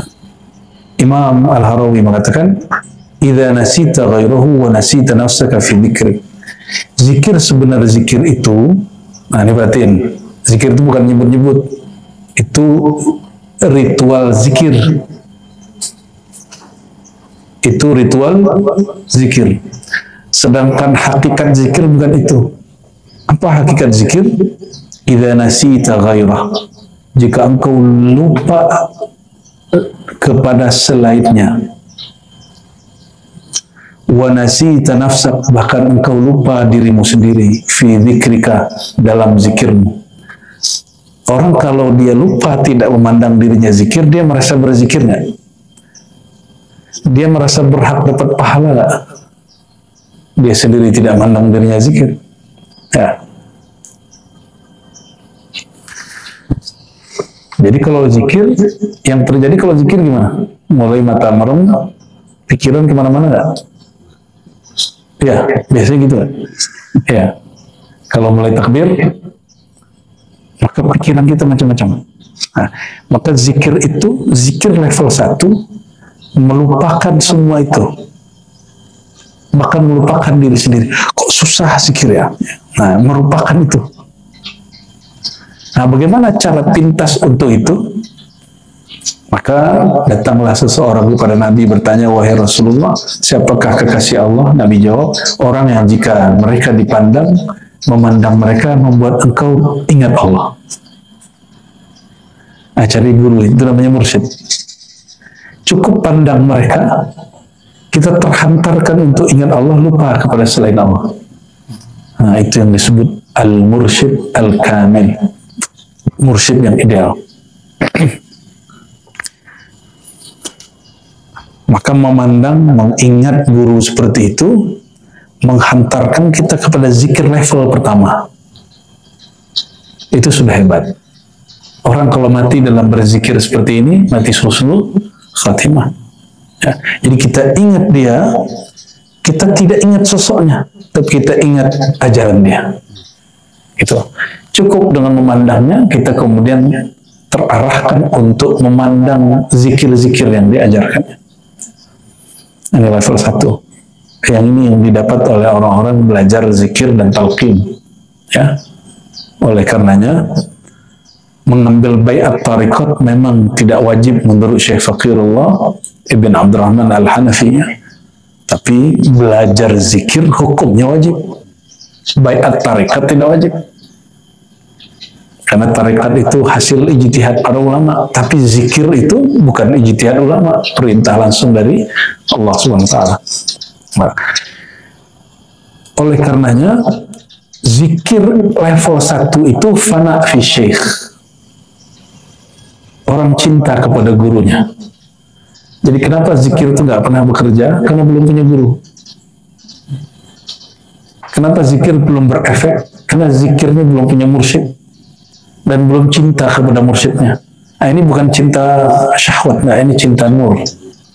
Cinta dia karena mencintai Allah Subhanahu wa Ta'ala. Kita sulit membayangkan bagaimana cinta kita nanti kepada Rasulullah kalau belum bisa belajar mencintai guru. Karena guru itu pewaris Rasulullah Sallallahu Alaihi Wasallam.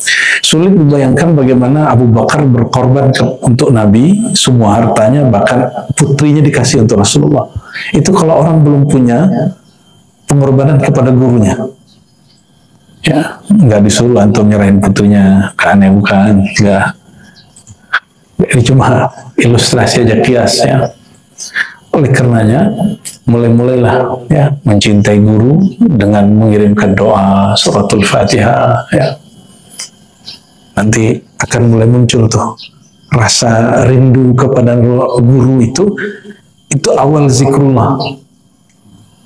Nah, itu ngikutin hadis tadi, man idza ru'u, orang yang jika dipandang, diingat, dikenang, menghantarkan engkau ingat kepada Allah.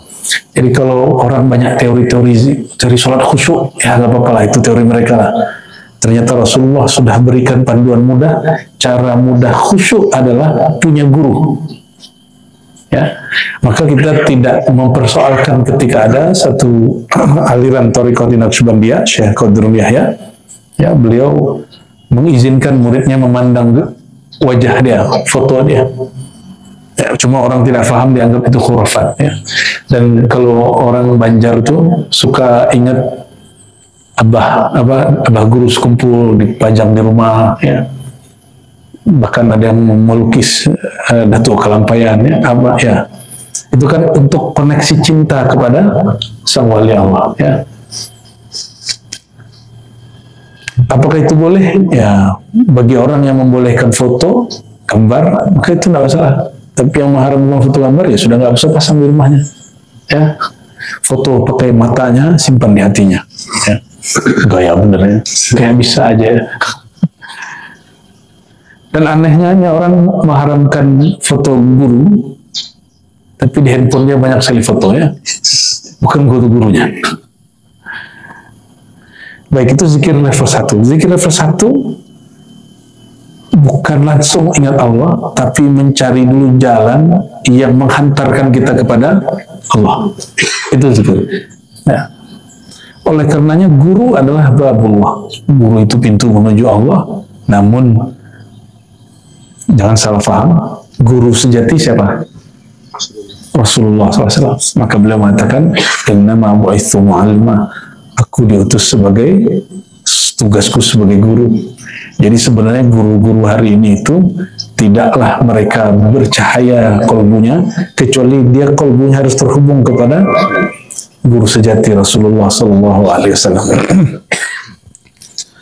Meskipun jasad Nabi sudah ditanam, dikubur di Madinah ya, tapi nurnya mati nggak? Nggak. Ruhnya mati? Nggak. Oleh karenanya kita masih dapat terkoneksi kepada nur Nabi Muhammad SAW, sebagaimana orang sebelum lahir Nabi Muhammad mereka terhubung kepada nur Sayyidina Muhammad SAW. Salah satu kakek buyut Nabi namanya Ilyas, ya, atasnya cucu dari Adnan. Itu dia ketika duduk begini, dia menyaksikan dan mendengar di dalam dirinya tulang sumsumnya itu berzikir Allah, Allah. Itu nur Muhammad. Tubuh kita ini kan tercipta dari nur, ya, dari tanah, dari air, tapi semua itu dari nur. Itu yang ada di tulang susumnya, di tulang-tulang, di dagingnya, di dalam badannya berzikir menyebut nama Allah dan dia dengar. Jadi ini namanya kakek Nabi, kakek buyut namanya Ilyas. Itu disebutkan dalam Al-Barzanji, ya, dalam Maulid Barzanji itu disebutkan kisah itu. Ini yang disebut aktifnya zikir nur Muhammad. Nabi Muhammadnya belum lahir. Apabila sebelum Nabi Muhammad lahir, Muhammad bin Abdullah lahir, kakek-kakeknya ini menyadari nama Allah berzikir di tubuhnya, maka itu juga berlaku kepada sampai ke Abdul Muttalib, Hashim, Abdul Muttalib. Lanjut kepada siapa? Hashim punya anak Abdul Muttalib punya anak Abdullah, ya. Abdullah sama, dia juga merasakan itu. Maka ketika dia tergoda oleh suatu hal yang nggak benar, nggak tepat, nur itu mengarahkan dia. Nah, sekarang jasadnya sudah meninggal, nurnya masih utuh, Maka disebutkan di Quran, wallahu mutimmu nurihi, Allah lah yang menyempurnakan nurnya. Ya, oleh karenanya syaitan tidak suka kajian nur. Masalahnya syaitan ini karena pinjam lisan ustaz. Ya, akhirnya si ustaz mengatakan kajian nur Muhammad kajian sesat. Nauzubillah summa nauzubillah, ya. Jadi zikir level 1 adalah fana fi syekh, fana fi muallim, dan fana pada guru. Awal dari fana kepada Sayyidina Muhammad.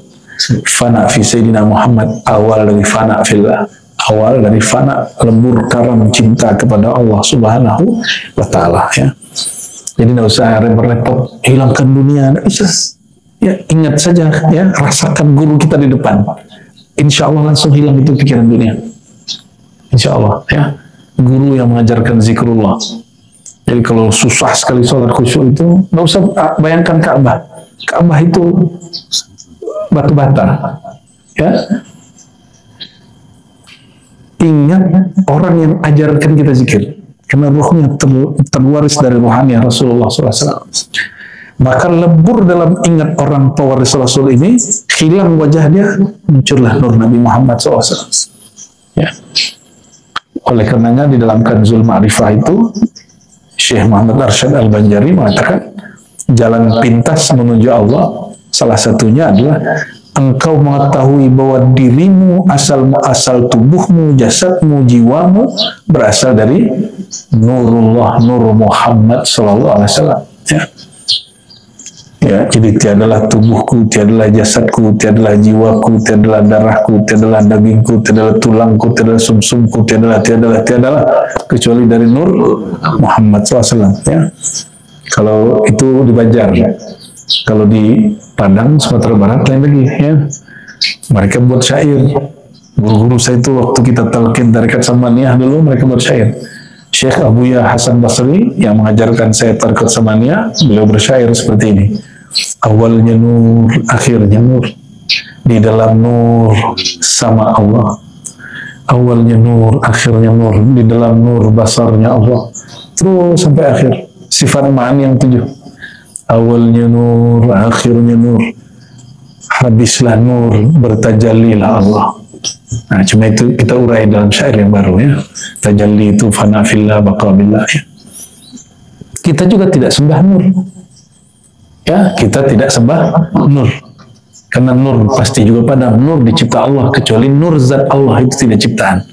Sedangkan nur Sayyidina Muhammad SAW itu dicipta.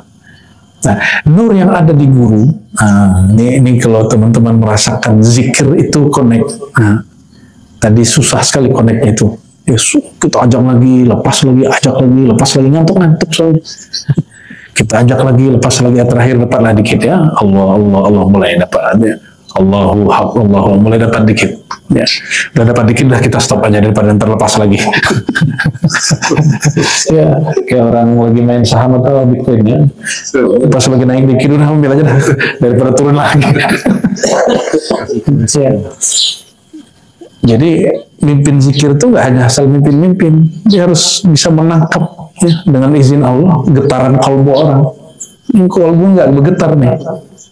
Nah, gimana biar bergetar sebagian besar, yang lain nggak bergetar juga nggak apa-apa. Saat agak kamu connect dikit, udah stopin supaya rasanya tidak hilang.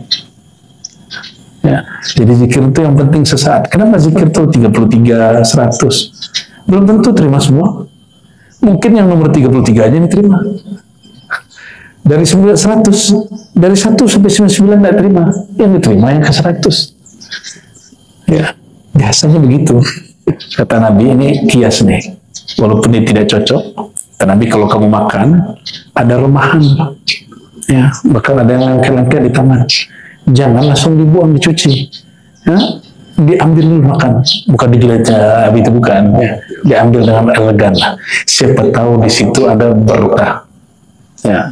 Maka zikir itu yang penting ada koneksinya, langsung kita ambil, ya. Jadi mirip-mirip begitulah. Terus gimana cara tahunya? Itu pengalaman guru-guru itu. Beda guru, beda pengalaman ya. Beda mursyid, beda makom deh. Nah, level zikir level 2, summa nasita dzikraka fi dzikrika.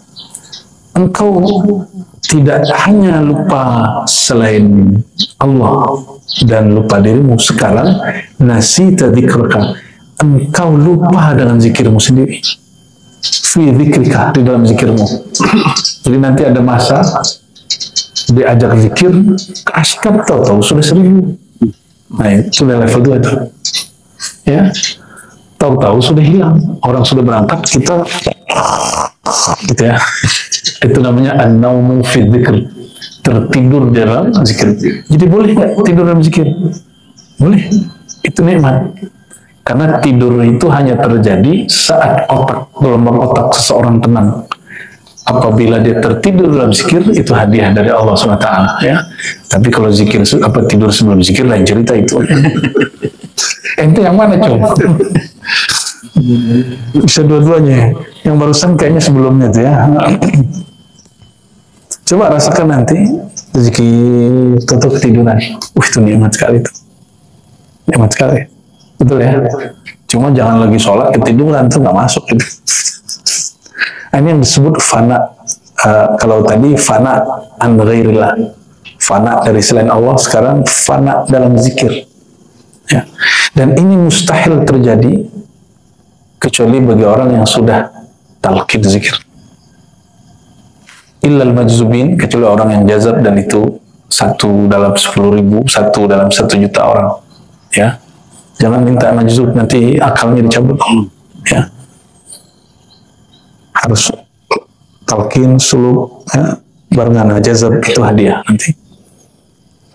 Dan yang terakhir, ya, yang terakhir, summa nasita fi dzikril haq iyyaka kulla dzikr. Lalu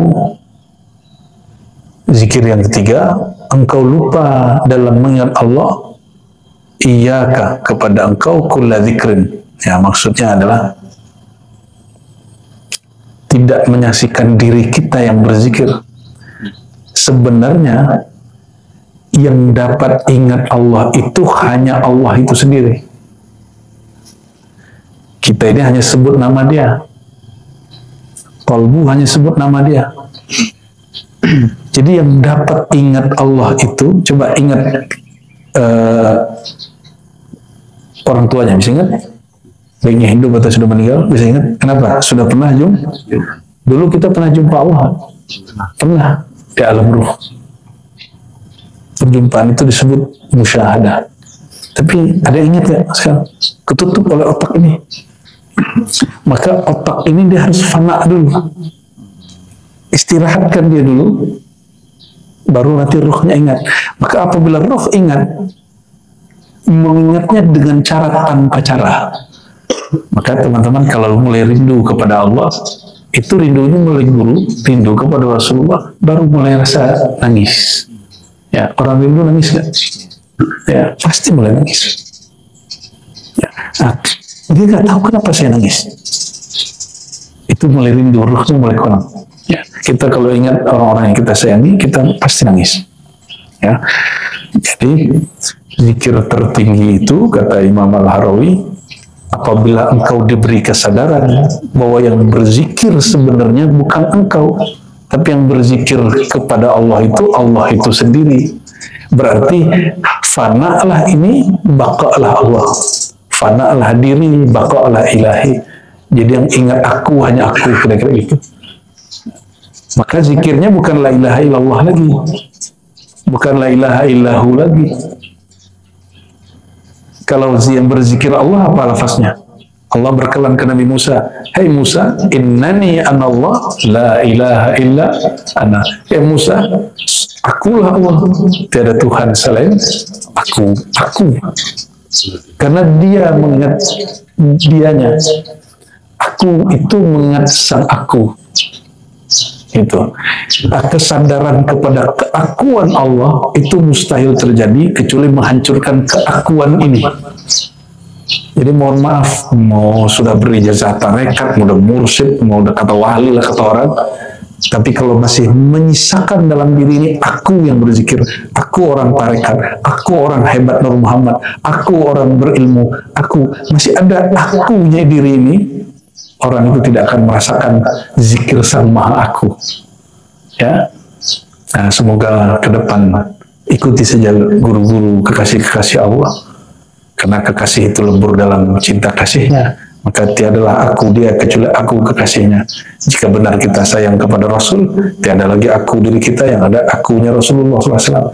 Dan Rasulullah adalah orang yang paling lebur keakuannya dalam kemahaakuannya Allah SWT. Maka ada ungkapan, wa fi sirri ana.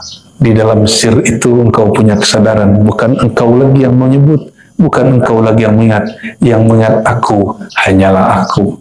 Allahumma a'inna ala zikrika wa syukrika wa husni ibadatik. Ya Allah, bantulah kami mengingat engkau, dan ya Allah, mana mungkinlah kami mengingat engkau, yang dapat mengingat engkau hanyalah engkau. Berilah kami kesadaran bahwa yang mengingat engkau hanyalah engkau, ya Allah. Allahumma a'inna ala syukrika. Ya Allah, bantulah kami mensyukuri nikmat engkau, bantulah kami merasakan, memandang bahwa yang maha memberi hanyalah engkau, yang maha menguji hanyalah engkau, dan tiadalah ujianmu kecuali pemberianmu, dan tiadalah pemberianmu kecuali juga ujianmu. Allahumma inna ala husna ibadati. Ya Allah, terakhir mohon bantulah kami untuk menyempurnakan ibadah ke hadapan engkau, menyempurnakan kehambaan diri sebenar-benar hamba kepada engkau. Inna ala husnul khatimah. Bantulah kami untuk husnul khatimah. Rabbana atina fid dunya hasanah wa fil akhirati hasanah wa qina adzabannar. Alhamdulillah rabbil alamin. Assalamualaikum warahmatullahi wabarakatuh.